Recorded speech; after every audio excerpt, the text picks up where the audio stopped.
Jangan lari dari fakta kehidupan. Hadapi itu bersama dengan Tuhan. Karena begitu kita mampu untuk bergumul dengan Tuhan, kita mampu menghadapi siapapun dalam hidup ini. Dan kemudian Yakub berkata, iya memang kalau Esau harus dihadapi, ya dihadapilah. Dia pergi menghadap Esau dan kemudian betul, ternyata setelah kita ketemu dengan Tuhan, favor kemurahan hati terjadi. Alkitab gak nyebut sebetulnya maksud dan motivasi Esau apa. Tetapi saya berani yakin bahwa Esau pun diubahkan hatinya oleh Tuhan. Setelah Yakub berani untuk bergumul bersama dengan Tuhan sendiri.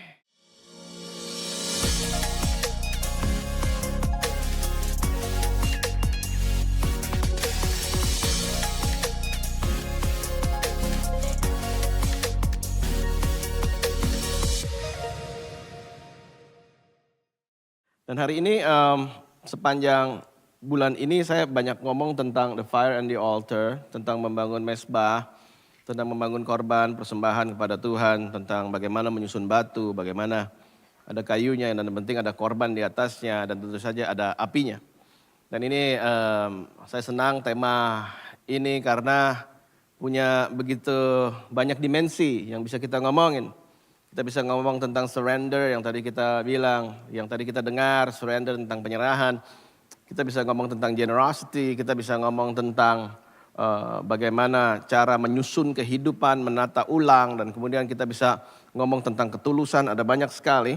Tapi hari ini di minggu yang terakhir di bulan ini saya mau berikan satu firman dengan judul Lifetime Achievement Awards. Lifetime Achievement Awards. Seringkali kalau kita ngelihat dalam begitu banyak acara yang memang isinya adalah penganugerahan, seperti Oscars dan sebagainya. Seringkali ada satu kriteria yang namanya Lifetime Achievement Awards. Di mana ada orang yang mungkin telah melakukan sesuatu yang baik, orang memandang dia melakukan sesuatu yang excellent selama bertahun-tahun, maka dikasih award yang demikian lifetime, artinya seumur hidup, sepanjang kehidupannya. Dan saya rasa itu merupakan satu award, satu penghargaan yang tinggi atau bahkan tertinggi.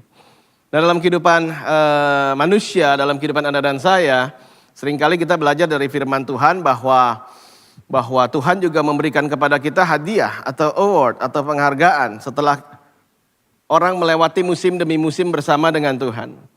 Setiap dari kita punya journey di hadapan Dia, setiap dari kita mempunyai perjalanan di dalam Kristus. Dan seringkali kita pikir itu merupakan melulu tentang waktu atau melulu tentang jarak. Tetapi yang saya lihat di dalam firman Tuhan bahwa jarak yang paling panjang seringkali adalah dari sini menuju ke sini. Dari pikiran kita, dari logika kita, apa yang kita pikir pantas, apa yang kita pikir baik, apa yang kita pikir itu merupakan sesuatu impian atau cita-cita kita. Tetapi Tuhan gak hanya berbicara kepada logika kita, tetapi Tuhan mau masuk di dalam setiap hati Anda dan saya. Dan menurut saya itu merupakan sebuah jarak tempuh yang orang bisa lewati. Ada beberapa orang bisa mengerti apa yang Tuhan sedang mau lakukan di dalam kehidupan dia dalam waktu yang singkat sekali, dalam waktu 3 bulan, dalam waktu 6 bulan, dalam waktu 3,5 tahun Yesus melakukan perjalanan ministry di dalam kehidupan, di dalam dunia ini. Ada beberapa orang untuk a lifetime, bahkan untuk Abraham puluhan tahun. Tetapi setiap dari kita Tuhan menjanjikan bahwa harus ada sesuatu proses yang terjadi sebelum award itu diberikan.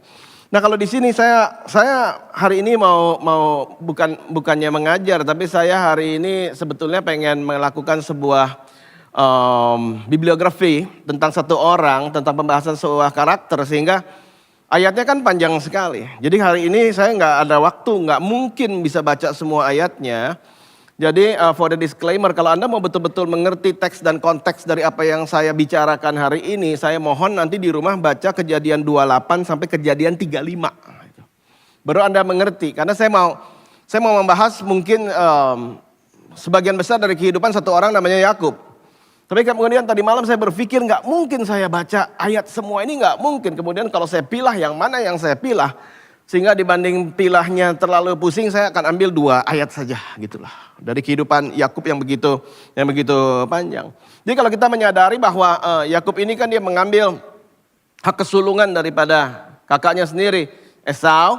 Dan kemudian dia menipu bapaknya dengan segala macam kamuflase yang diajarkan oleh ibunya. Dan kemudian dia mendapatkan berkat tersebut, hak kesulungan tersebut. Dan kita tahu bahwa Esau menjadi marah dan kemudian dia berniat untuk membunuh Yakub, adiknya sendiri. Sehingga Yakub harus lari ke Haran, ibunya yang suruh. Ibunya bilang, Ribka bilang, kamu harus pergi ke Haran, kamu ke rumah saudara saya namanya Laban, kamu tinggal di sana, itu adalah saudara kita, kamu akan aman di sana sampai kakakmu reda marahnya dan kemudian baru kamu pulang. Dan kemudian di situ di tengah jalan ketika dia mungkin lelah, dia tidur di atas batu. Firman Tuhan mengatakan demikian. Dan kemudian dia mendapatkan mimpi. Dia mendapatkan mimpi ada tangga yang turun naik dari sorga ke bumi, dari bumi ke sorga. Malaikat Tuhan naik dan turun. Dan kemudian dia berkata bahwa it is a wonderful place. Ini adalah sebuah tempat yang indah. Ini adalah rumah Allah, dan kemudian tempat itu namanya Bethel, dan kemudian dikatakan bahwa dia mendirikan pilar di situ, dia mendirikan tugu di situ, dia mengurapinya dengan minyak, dan kemudian di situ bukan hanya dia dapat mimpi dan penglihatan, Tuhan ngomong sama dia, aku adalah Allah Abraham dan kemudian Allah Ishak, aku akan menyertai engkau, aku akan memimpin engkau, aku akan membimbing engkau, dan kemudian dia di situ mendirikan tugu, dia mendirikan pilar di situ. Dia nggak mendirikan mesbah, di situ dia mendirikan pilar. Dan kemudian kalau kita bisa baca di Kejadian 28 ayat 20-21, saya akan singkat sekali. If God will be with me, then the Lord shall be my God, dikatakan. Jadi Anda lihat, orang udah punya mimpi sedemikian. Dan kemudian orang udah dengar Tuhan bicara langsung sama dia. Dia bilang, ya Tuhan kau boleh ngomong apapun. Tapi kalau engkau sungguh-sungguh Tuhan, kalau engkau sungguh-sungguh berkati saya, then you will be my God. Baru engkau akan jadi Tuhannya saya. Oh berarti saat itu Tuhan belum betul-betul menjadi sebuah pengaruh yang sangat signifikan di dalam kehidupannya Yakub. Dan kemudian dia pergi ke Haran, dan kemudian dia pergi ke rumah Laban pamannya, dan kemudian dia suka sama anaknya Laban namanya Rahel, dan kemudian dia mau bekerja 7 tahun untuk mendapatkan Rahel. Tapi kemudian dia nggak mendapatkan Rahel, dia mendapatkan Leah. Pada sesungguhnya yang Laban lakukan itu bukannya menipu Yakub sebetulnya, karena pada culture zaman itu memang seharusnya dia mendapatkan Leah dulu dan kemudian baru Rahel, tapi kemudian dia mau bekerja kembali selama 7 tahun berikutnya, 14 tahun dia bekerja untuk Laban sehingga dia mendapatkan Leah dan Rahel, dan kemudian dia 20 tahun pada akhirnya ada di Haran bekerja untuk mertuanya, dan kemudian dia berpikir telah tiba waktunya untuk saya kembali. Di sana dia mendapatkan berkat, tetapi dia sekaligus mendapatkan ketidakadilan, dia mendapatkan strife, kadang-kadang dia bergumul, kadang-kadang ada argumen dengan istri-istrinya, kadang-kadang dia mendapatkan tekanan dari Laban dan anak-anak Laban, dan kemudian dia bilang dia pulang. Dan kemudian di tengah jalan dia ada di suatu tempat di mana dia bergumul dengan Tuhan sampai fajar menyingsing. Dan kemudian dia menamakan tempat itu Peniel, di mana dia bertemu muka dengan Tuhan. Dan kemudian dia ketemu sama Esau di tengah jalan. Dia ketemu dengan takut sekali, tetapi kemudian Esau ketika ketemu dengan Yakub, dia langsung menghampiri Yakub, dan kemudian dia memeluk Yakub, dan kemudian dia menangis. Dan kemudian Yakub berkata bahwa aku adalah hambamu, aku adalah adikmu. Dan kemudian Esau berkata, hey, it's not a big deal. Tuhan juga berkati saya, lihat ternak saya juga banyak. Esau berkata bahwa masa lalu udah gak ada artinya lagi. Wow, hal yang dia takutkan selama 20 tahun lebih ternyata gak lagi menakutkan. Dan Tuhan mulai membuktikan bahwa dirinya setia. Tuhan mulai buktikan bahwa dia adalah selalu menyertai umatnya, bahwa dia betul-betul melaksanakan janjinya yang pernah dia katakan di Bethel. Dan kemudian matanya Yakub terbuka ketika dia ketemu muka dengan Tuhan, sehingga dia menjadi pribadi yang berbeda. Dan kemudian setelah ini semuanya berakhir, dia memilih untuk kembali ke tempat di mana dulu dia mendapatkan mimpi, di mana dia membangun sebuah tugu, sebuah pilar di hadapan Tuhan, di tempat yang namanya Bethel. Dan tibalah kita di Kejadian 35 ayat yang ke-7. There he built an altar. Sesuatu yang beda. Pertama dia cuma kasih satu batu sebagai peringatan supaya dia nggak lupa, oh tempatnya di sini. Tapi kemudian setelah apa yang dia alami dalam kehidupan ini, suka dan duka, kegembiraan ataupun kehilangan yang dia alami, dia kehilangan istri yang sangat dicintainya yaitu Rahel, dan kemudian dia balik ke sana as a different man, sebagai manusia yang berbeda, as a changed man, orang yang telah berubah, as a matured man, seorang yang lebih dewasa daripada tahun-tahun sebelumnya. Dikatakan there he built an altar. Baru dia bangun altar. Dia baru bangun sesuatu yang benar, dia bangun sesuatu yang sesungguhnya, and called the place El Bethel.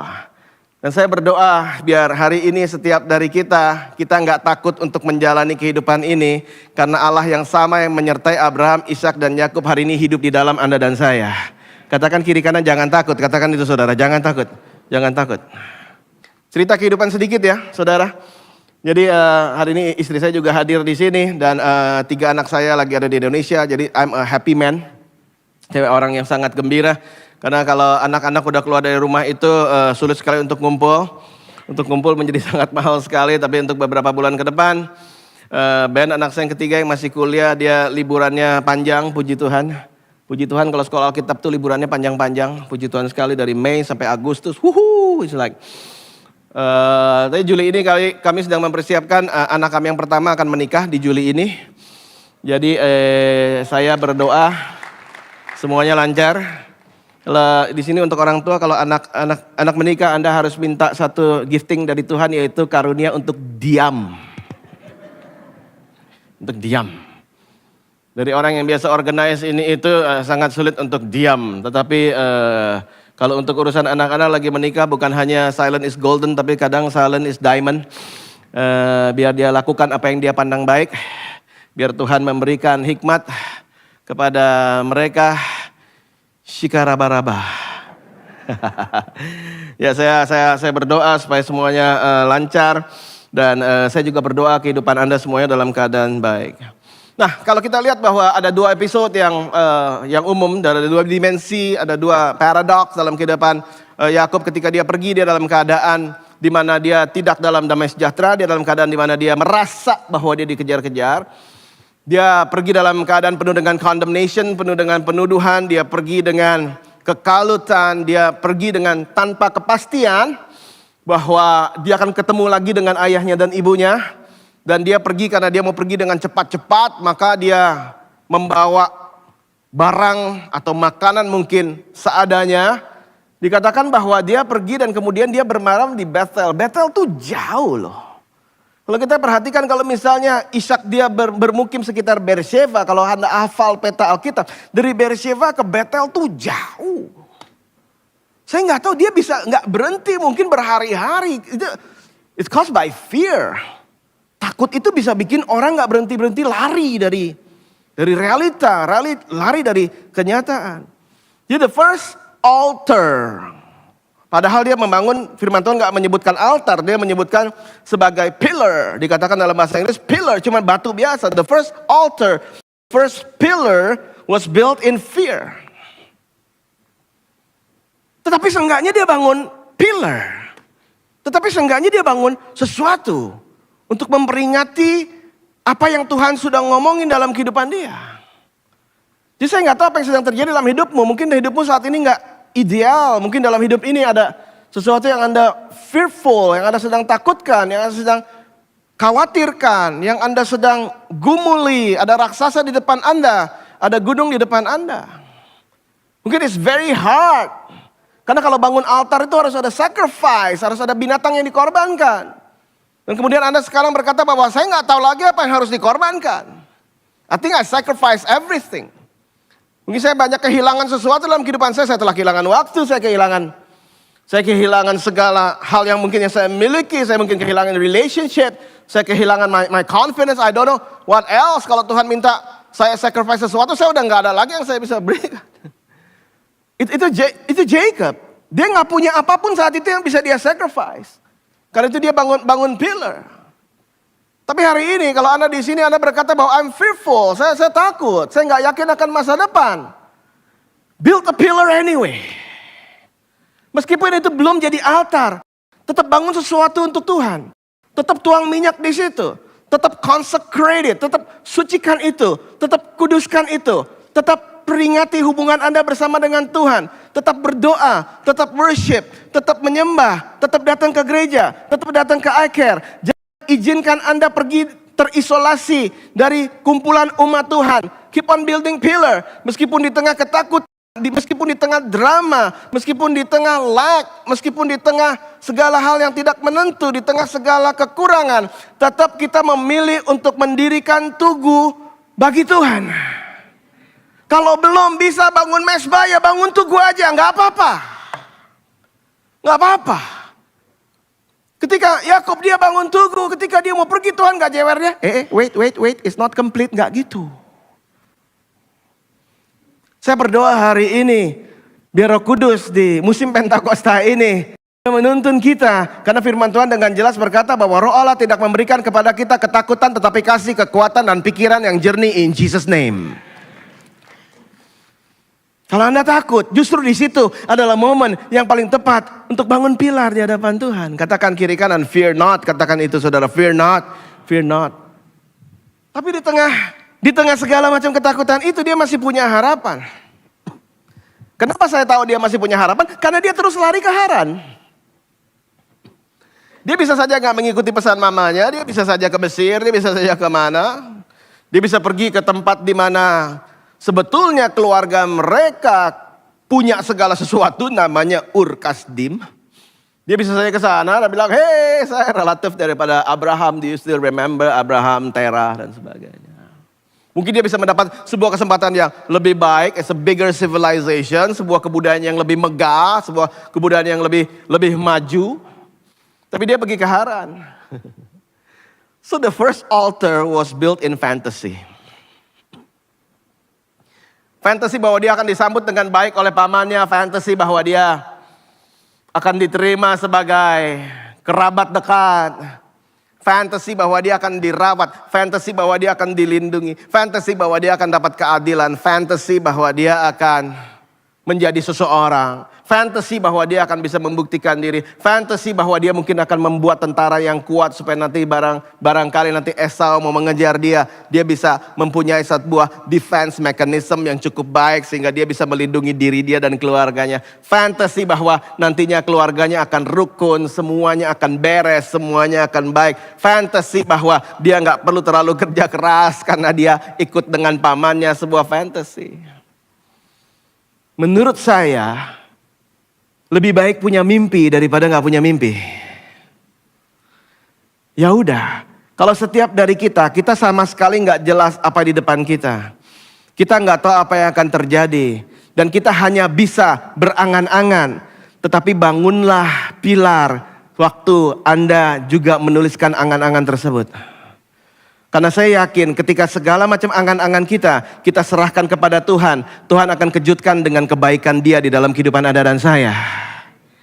Tapi jangan sampai jadi orang yang hopeless. Jangan sampai jadi orang yang tidak punya keinginan sama sekali.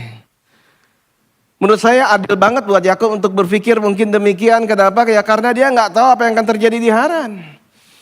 Saya nggak tahu hari ini dengan kehidupan Anda. Mungkin Anda berharap sangat besar akan masa depan. It's okay, tetapi Anda harus serahkan itu kepada Tuhan. Anda harus dirikan pilar di situ. Anda harus sebut nama Tuhan di situ. Anda harus taruh minyak di situ. Anda worship di situ. Anda menyembah Tuhan di situ. Anda bilang bahwa Tuhan, aku nggak mau membangun ini semua angan-angan saya berdasarkan saya compare diri saya dengan orang lain. Saya nggak mau membandingkan diri saya dengan orang lain, tetapi saya mau mengandalkan Engkau dalam setiap area kehidupan saya. Tuhan, mungkin kalau angan-angan saya terlalu besar, Tuhan bikin saya humble, Tuhan bikin saya menjadi rendah hati. Tuhan, kalau angan-angan saya terlalu kecil, Tuhan encourage saya, Engkau berikan saya semangat supaya saya bisa mempunyai visi yang lebih besar lagi. Tapi Tuhan tolong tuntun saya, karena firman Tuhan berkata bahwa langkah orang benar dituntun oleh Tuhan. Ya udah, kalau Anda nggak bisa punya sesuatu yang Anda bisa secara exact, Anda bisa celebrate, Anda bangun altar, ya udah bangun pilar. Kemudian move forward. That the first altar was built in formula. In formula bahwa hey, this thing might work. Hey, aku ini memang pinter. Gitu. Aku ini memang licik. Kalau dari perut maminya saja dia sudah bisa bikin perkara. Gitu. Sama Esau kakaknya. Dan kemudian dia bisa mengelabui Ishak. Dia bisa mengelabui Esau. Yakub berkata nanti di Haran aku nggak takut. Because I'm smart. Aku nggak takut karena aku tricky, dia bilang. Aku nggak takut karena aku filled with scheme. Aku nggak takut karena dulu aku pernah lolos dengan kepintaran saya. Nanti ada apa-apa di depan juga saya akan lolos dengan kepintaran saya. Kalau Anda yang punya ini, Anda berkata, I have all the formula in the world.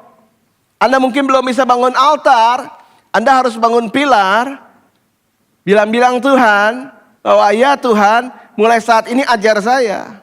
Kalau saya pikir segala formula yang saya punya ini it will work, aku minta Tuhan, Engkau izinkan supaya saya di-break sedikit, supaya saya lembut, supaya saya tahu bahwa formula yang paling jitu, yang paling sempurna hanya datang dari Tuhan. Mendingan Anda ngomong gitu dulu, supaya siap. Karena firman Tuhan udah ngomong, segala yang bisa digoncangkan akan digoncangkan, including your formula. Karena dia akan buktikan bahwa formula dalam kehidupan kita yang paling baik adalah sesuatu yang sifatnya anugerah datang dari atas kepada kehidupan Anda dan saya. Karena itu tidak ada orang lain yang akan bisa dapat kemuliaan kecuali Tuhan sendiri. If it's your formula, then it's your glory.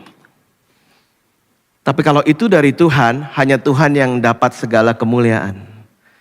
Tuhan itu besar, dia itu agung, tapi dia adalah Tuhan yang gak suka bagi-bagi kemuliaan. Dan hanya dia yang layak dapat kemuliaan di dalam kehidupan Anda dan saya. Katakan kiri kanan, hanya dia yang layak dapat kemuliaan. Katakan itu saudara. Nah, the first altar, the first pillar itu dibangun di atas dasar-dasar itu. Dan kemudian apapun yang kita lakukan dalam hidup ini, apapun aspirasi kita, apapun pilar yang telah ada dalam segala realita kehidupan kita ini akan dipertemukan, akan clash dengan satu hal yang namanya facts, yang namanya fakta, yang namanya brutal fact. Kita boleh doa dan kita harus doa. Kita harus berharap. Kita harus terus-menerus berstrategi dan bervisi dalam kehidupan ini. Tetapi biasanya kemudian dalam hidup ini kita akan dipertemukan dengan yang namanya brutal fact. Boom. Ketika Yakub ke Haran, dia ketemu dengan fakta-fakta yang tidak dia sangka sebelumnya. Dia gak nyangka untuk dapat satu orang yang dia cintai, dia harus bayar harga 14 tahun. Dia gak pernah pikir akan hal itu. Siapa pernah pacaran 14 tahun? Mahal loh. 14 tahun. Dia bayar harga untuk dapetin satu 14 tahun. Wow, dia belajar bahwa ternyata Laban bukan mau merawat dia. Ternyata Laban pengen menguasai dia. Ternyata Laban berkata, once you're here, you cannot escape. Ternyata Laban berkata, hey, once you're here, selama kamu di sini, you can forget about your God. Karena semua anak-anaknya tuh diselipin semua patung-patung berhala tuh. Dengan berharap mungkin supaya ketika Yakub tiap hari lihat segala macam idol itu, Yakub menjadi terbiasa. Dan kemudian mungkin Yakub bisa berpaling kepada Allah lain. Dan kemudian Laban berkata bahwa hei, enak aja ini kambing domba kamu. Sehingga kemudian dibuat skema demi skema. Tetapi di tengah itu semuanya Tuhan memberkati Yakub. Dan kemudian Tuhan menambahkan ternaknya sampai katanya ternaknya lebih banyak dari punyanya Laban. Oh, ternyata dia nggak tahu brutal fakta kehidupan adalah dia ternyata tetap meskipun kerja keras buat Laban, dia nggak menjadi sama seperti anak-anak Laban. Oh, anak-anak Laban yang lain betul-betul sikut dia dan sikat dia, pressure dia, dan kemudian mengintimidasi dia. Wow, dan kemudian dia berpikir bahwa nantinya keluarganya akan oke. Tapi ternyata Lea dan Rahel ribut terus, saling saingan terus. Wah, lebih drakor dari Dracin, gila nggak? Gitu. Saya nggak tahu lagi gimana cara jelasinnya. Dan kemudian saking parahnya Lea kasih gundiknya kepada Yakub dan kemudian Rahel juga kasih gundiknya kepada Yakub. Sampai brojol anak 11 di Haran. Wah, istri 4, anak 11 pusing luar biasa. Istri katakan kepada suami, itu perjanjian lama. Katakan itu saudara. Jangan macam-macam. Dia menghadapi yang namanya brutal fact of life. Bahkan untuk mudik aja dia harus kabur dari Laban. Dia harus pergi di waktu di mana Laban sedang nggak berpikir, nggak mengira bahwa Yakub akan pergi. Dia pergi dalam ketakutan, keluar dari Haran dalam keadaan takut. Dan kemudian dia membagi semua rombongan dia menjadi 2 arah yang berbeda. Dan kemudian dia sendirian. Fakta kehidupan mengatakan bahwa hidup ini begini banget sih. Saya kalau balik ke belakang saya mati sama mertua saya. Kalau saya ke depan saya mati sama kakak saya. Dan kemudian ketika dia berdiri ada seorang pria yang datang dan kemudian bergulat dengan Yakub, dan kemudian orang itu berkata, fajar sudah menyingsing, izinkan aku pergi. Tapi Yakub berkata, jangan, aku nggak mau lepaskan kamu sebelum kamu berkati saya. Dan kemudian dia diberkati oleh Tuhan sendiri. Dia masih hidup meskipun dia bertatapan dengan Tuhan, sehingga dia menyebut tempat itu namanya Peniel. Peniel artinya bertemu muka dengan Tuhan sendiri. Dan kemudian dia berganti nama dari Yakub menjadi Israel. Dan kemudian perspektif dia berubah. Dan kemudian Tuhan peringati dia jangan sombong lagi ya. Dipukul pangkal pahanya sehingga seumur hidup Yakub dia terpincang-pincang. Dan kemudian dia mengambil sebuah jalan yang lain. Jalan yang penuh dengan humility. Jalan yang penuh dengan kerendahan hati. Tadinya dia mungkin bisa sombong. Tadinya mungkin dia bisa berlari. Tadinya mungkin dia bisa melangkah. Tapi sekarang setiap dia jalan. Setiap kali dia terpelecok begitu. Setiap kali dia pincang. Dia mengingat kebaikan Tuhan. Dia mengingat penyertaan Tuhan. Dia mengingat bahwa Tuhan itu baik, bahwasanya untuk selama-lamanya kasih setianya, bahwasanya Tuhan tidak pernah meninggalkan dia, meskipun dia memilih untuk menjauh dari Tuhan, Tuhan tetap datang kepada dia dan mau bertemu dengan Yakub muka dengan muka. Demikian juga dengan Anda dan saya di tempat ini. Saya nggak tahu keadaan Anda apa, mungkin Anda tegap, mungkin Anda pincang, tetapi Tuhan masih tetap mau ngobrol dengan kita in Jesus name. Fakta kehidupan membuat orang berubah. Jangan lari dari fakta kehidupan. Hadapi itu bersama dengan Tuhan. Karena begitu kita mampu untuk bergumul dengan Tuhan, kita mampu menghadapi siapapun dalam hidup ini. Dan kemudian Yakub berkata, iya memang kalau Esau harus dihadapi, ya dihadapilah. Dia pergi menghadap Esau dan kemudian betul, ternyata setelah kita ketemu dengan Tuhan, favor, kemurahan hati terjadi. Alkitab gak nyebut sebetulnya maksud dan motivasi Esau apa. Tetapi saya berani yakin bahwa Esau pun diubahkan hatinya oleh Tuhan. Setelah Yakub berani untuk bergumul bersama dengan Tuhan sendiri. Hari ini saya berdoa biar favor dari Tuhan terjadi dalam kehidupan Anda. Saya gak tahu Anda sedang bersengketa dengan siapa. Tapi saya berdoa hari ini biar ada favor of the Lord dalam kehidupan Anda. Kalau Anda salah, Anda harus minta maaf. Kalau Anda salah, Anda harus bayar harga. Tetapi di tengah itu semuanya, saya berdoa biar kemurahan Tuhan turun di dalam nama Tuhan Yesus. Biar kebaikan dari Tuhan turun di dalam nama Tuhan Yesus. Fakta kehidupan mengubahkan kehidupannya Yakub dan cara pandang dia. Sehingga kemudian dia kembali ke Bethel dan kemudian dia mempersembahkan altar di hadapan Tuhan. Dan dia mengucap syukur kepada Tuhan. Menurut saya ada beberapa hal yang menjadi Jacob's Lifetime Awards. Ada beberapa hal yang menjadikan dia mendapatkan hadiah yang kekal nilainya dari Tuhan. Jacob's Lifetime Awards menurut saya yang pertama, dia mendapatkan friendship with God. Dia pergi karena fear, he returned sebagai sahabat Allah. Dia pergi sebagai orang yang gak punya teman. Dia sampai di sebuah tempat di mana pada akhirnya orang-orang di situ memusuhi dia. Tetapi dia pulang, dia berkata, Orang boleh musuhin saya, tapi selama Tuhan menjadi teman saya, itu lebih dari cukup. Dan di situ dia membangun altar di hadapan Tuhan. Hari ini kalau Anda bilang, aku mau renew my friendship with God. Belajar bangun altar di hadapan Tuhan. Tapi altar itu tersusun oleh banyak hal yang painful dalam hidup ini. Saya berdoa hari ini, mungkin ada hal-hal yang painful, yang menyakitkan pernah terjadi dalam hidupmu. Izinkan itu bukan untuk menjadi sebab Anda menjauh dari Tuhan. Kumpulkan segala macam yang painful itu, uncut stones, batu-batu yang belum diolah itu, Anda susun satu demi satu. Membangun altar itu painful. Karena orang dulu pakai tangan, dia bangun satu-satu, bangun satu-satu, bangun satu-satu. Angkat satu batu saja berat, kalau dia harus kumpulin mungkin 50, 100 batu, saya yakin ada darah di situ. Coba aja ada angkat batu tajam-tajam begitu, 50, 100 Anda angkat. Pasti tangan kita berdarah-darah. Ya udah.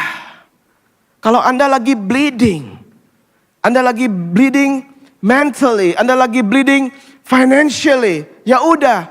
Batunya, that pain yang lagi berdarah-darah itu, bawa kepada Tuhan. Bangun altar, satu demi satu. Bangun altar. Susun batunya satu demi satu. Sacrifice. Berkorban. Korban pujian at least. Saya nggak bisa punya apa-apa lagi, ya sudah, memuji Tuhan. Paulus dan Silas, dia memuji Tuhan di penjara dan mereka dilepaskan dari penjara. Bangun itu. Sacrifice. Batu demi batu demi batu demi batu. Dan orang bilang bahwa Tuhan, all this while, selama ini it might be painful, tapi saya mengucap syukur di tengah ini semuanya. I know that you are my friend. Saya tahu bahwa engkau adalah sahabat saya. Jacob Time Award. Yang kedua adalah dia dapat family. Yang dimaksud di sini bukan hanya dia punya family, dia punya 12 anak. No, family adalah nama keluarganya, the family name-nya berubah. Mulai hari itu, dia disebut Israel. Mulai hari itu, Tuhan adalah Tuhan Allah Abraham, Ishak, dan Yakub yang adalah Israel. Setelah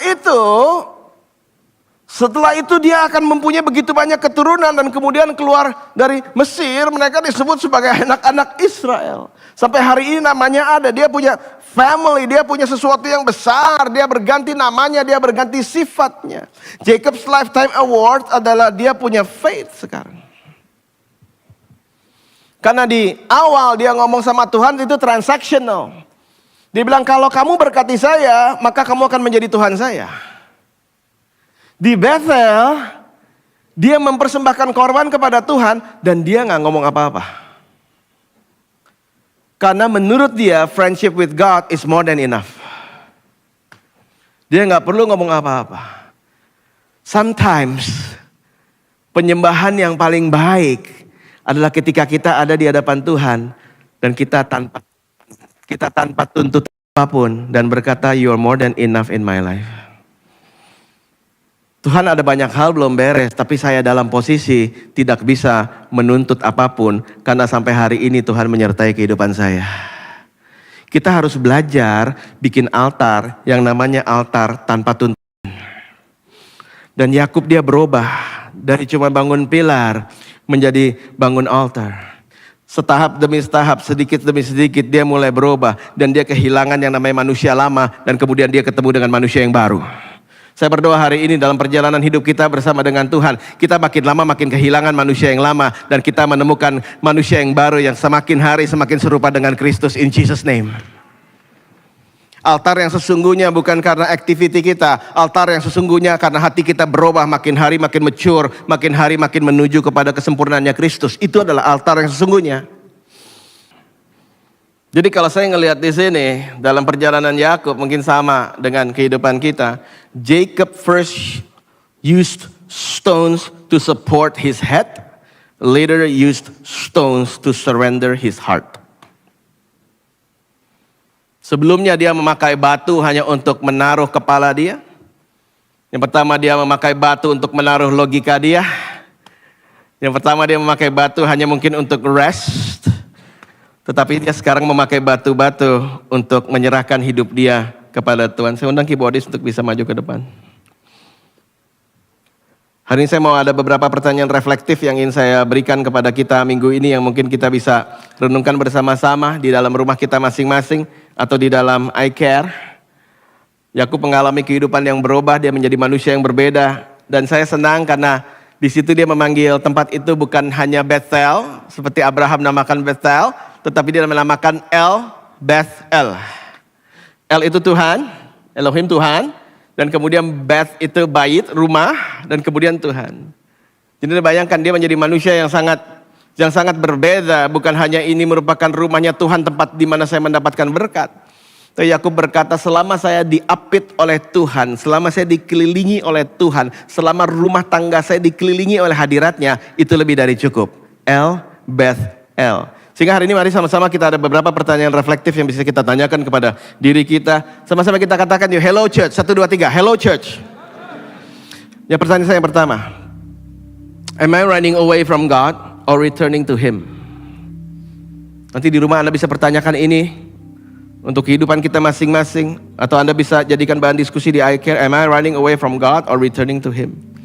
Yang kedua pertanyaan adalah, is my faith conditional or devoted? Karena Yakub pertamanya dia conditional, dia berkata, Tuhan kalau engkau berkati saya, maka engkau akan jadi Allah saya.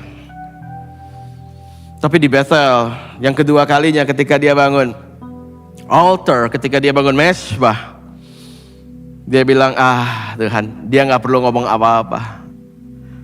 As long as you're my friend, as long as ada El Bethel, itu lebih dari cukup.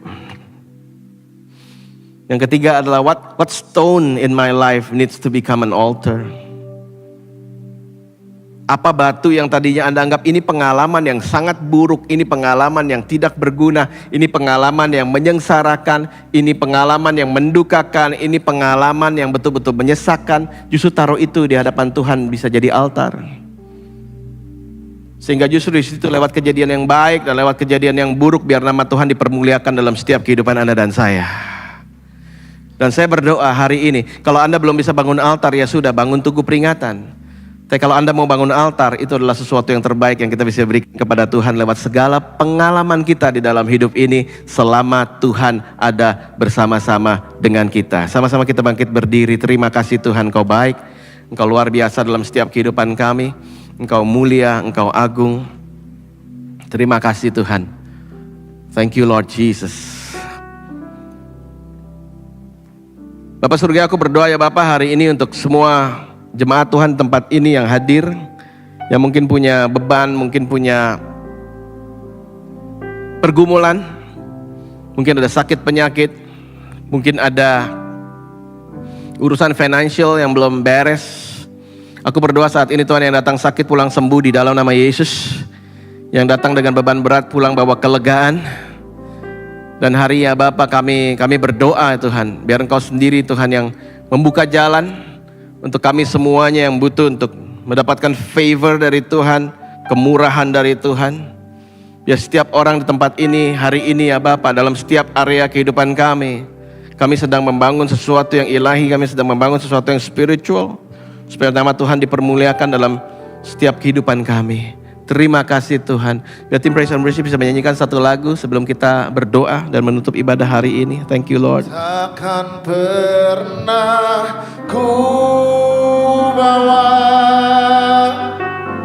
selain yang terbaik, yang harum dan sejati. Hadapan tatamu, Yesusku, terimalah korban syukurku ini yang mengalir di hati.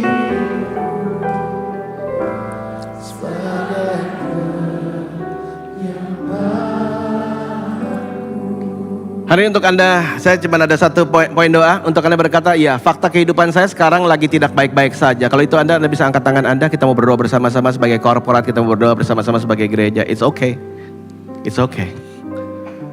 Setiap orang bisa mengalami kehidupan di haran. Kalau itu Anda bisa angkat tangan Anda, it's okay.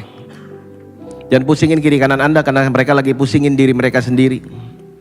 Lalu aku berdoa untuk setiap orang yang mengangkat tangan, ya Bapak, tempatnya aku nggak tahu keadaan mereka apa, tapi mereka berkata, Tuhan aku perlu pertolongan. Mungkin hari ini mereka belum bisa membangun altar, tapi mereka bisa membangun tugu peringatan, biar mereka mengingat-ingat hari ini. Dikala ada banyak hal yang mungkin sulit, fakta kehidupan mengatakan sesuatu yang negatif, tapi justru di tempat ini kami berteriak kepada Tuhan, kami memohon kepada Tuhan. Dan kami tahu ya Bapak bahwa Engkau peduli, Engkau turun dan naik, Engkau turun dan naik. Biarlah terjadi kehendak-Mu di bumi seperti di sorga, di bumi seperti di sorga, di bumi seperti di sorga. Dan kami mau menjalani hari-hari depan, kami gak mau terdikte oleh fakta, tapi kami mau terdikte dalam satu kenyataan bahwa Allah yang kami sembah mengasihi kami, dan Allah yang kami sembah namanya Yesus. Dan Yesus yang kami sembah adalah Immanuel, dan Immanuel artinya tidak akan pernah meninggalkan kami. Dan Engkau adalah Tuhan yang berkata oleh bilur-bilur, kamu menjadi sembuh dan kesembuhan adalah menjadi hak kami, menjadi milik kami. Engkau sendiri berkata bahwa Engkau akan memberikan menolong yang namanya Parakletos, yang namanya Roh Kudus untuk membimbing setiap dari kami. Kami percaya bahwa sebuah kenyataan bahwa Engkau adalah firman yang hidup. Dan Engkau bukan hanya berbicara 2000 tahun yang lalu, tapi sampai hari ini Engkau masih berbicara dalam kehidupan kami. Fakta mungkin berkata sesuatu yang kami nggak suka, tapi kenyataannya bahwa jika Allah di pihak kita, siapakah lawan kita? Kami mau hidup bukan hanya sekedar fakta di depan. Kami akan hadapi raksasa itu, kami akan hadapi gunung itu. Tapi kami harus menyadari sebuah kenyataan bahwa kami adalah anak-anak Tuhan. Kami telah ditebus dan harganya telah lunas dibayar. Dan kami punya kuasa untuk menjalani hidup ini lebih daripada pemenang. Itu sebuah kenyataan yang tidak bisa kami pungkiri. Dan suatu hari nanti ya Tuhan, suatu hari nanti setiap dari kami akan punya Bethel kami masing-masing. Kami akan membangun yang namanya El Bethel. Aku berdoa setiap keluarga tempat ini dapat yang namanya musim kelegaan, di mana sebagai sebuah family, keluarga demi keluarga bisa datang kepada Tuhan, membangun altar kami, dan berkata, Lord, we lack nothing. Dan berkata bahwa iblis, kamu gak bisa obrak-abrik keluarga saya, karena this is El Bethel. Tuhan di kiri, Tuhan di kanan, Tuhan di atas, Tuhan mengelilingi, Tuhan melingkupi, Tuhan di dalam. El Bethel, itu Immanuel. Dan saya berdoa biar sungguh-sungguh damai sejahtera terjadi. Biar rumah Tuhan terus naik dan tidak turun, jadi kepala bukan jadi ekor, apapun yang dipegang berhasil. Biar Tuhan lawat setiap keluarga. Hindari dari segala macam strife yang tidak perlu, dari segala macam ucapan-ucapan yang bodoh dan tidak bisa dipertanggungjawabkan. Dari segala macam kebiasaan-kebiasaan yang membawa jauh dari Tuhan. Dari segala macam pergaulan yang merusak. Dari segala macam culture dari dunia yang diizinkan masuk sehingga menjadi cancer dalam rumah tangga. I break it in Jesus' name. Whatever orang luar bilang it's okay, kalau Bible bilang gak boleh, gak boleh. Supaya masa tuamu gak lonely. Supaya your children will still go to you when you're old, dan mau take care of you. You need to live well and follow the word of the Lord. Biar Anda waktu tua gak ditinggalkan sama keluarga. Saya berdoa biar Engkau lawat setiap orang ya Tuhan. Setiap jengkal tanah yang kami injak menjadi milik pusaka Tuhan sendiri. In Jesus' name we pray. Amen, amen, amen. Happy Sunday, church. Untuk informasi lebih lengkap mengenai IFGF Jakarta, Anda dapat mengunjungi Linktree IFGF Jakarta yang tertera di deskripsi YouTube dan juga bio Instagram IFGF Jakarta. God bless you.